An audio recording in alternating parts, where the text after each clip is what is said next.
Magandang araw sa inyo lahat. Ako nga po pala si Justin Leona Esquintos na nagmula sa Pangkat Sintros. At ngayon, tatalakayin po natin ang usaping death penalty.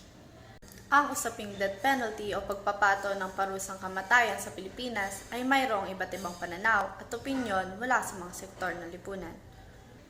Ngunit bilang isang mag-aaral, sa aking palagay o sa aking opinyon ay hindi ko malaman kung ako ba ay sasang-ayon sa pagpapatupad ng pagpapataw ng parusang kamatayan sa isang bilanggo o ako ba ay hindi sasang-ayon. Dahil kung ako ay sasang-ayon, maaaring mayroon akong dahilan kung bakit nais kong maipatupad ito. Gaya na lamang ng mga mabibigat na kaso tulad ng murder o pagpatay at rape o panggagahasa.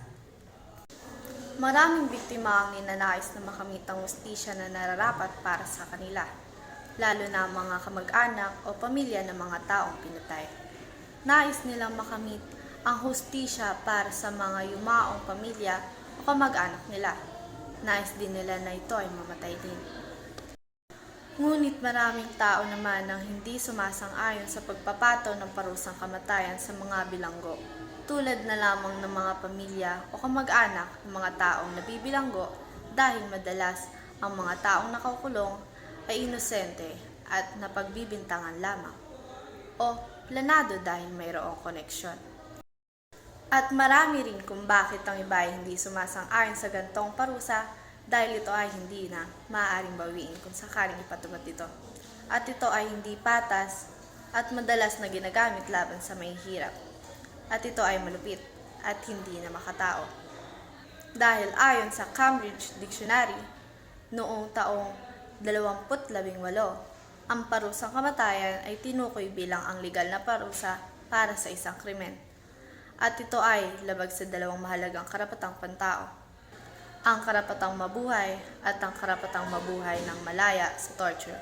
Amnesty International 2018. Ang parusang kamatayan ay isang napakabigat na usapin sa ating bansa dahil marami ang mga taong may kanya-kanyang opinyon patungkol sa usaping ito. Marami ang sumasang-ayon at ang iba naman na hindi sumasang-ayon. Bilang isang mag-aaral o bilang isang normal na mamamayan sa aming lipunan, nais ko lamang na ilabas ang aking opinyon o saloobin patungkol sa usaping ito. Kung kaya naman ay mahirap kung ano ba sa tingin ko ang aking sasang-ayunan, dahil sa dalawang pagpipilian ay marami kang maaaring maging rason. At dyan na po natatapos ang aking talumpati.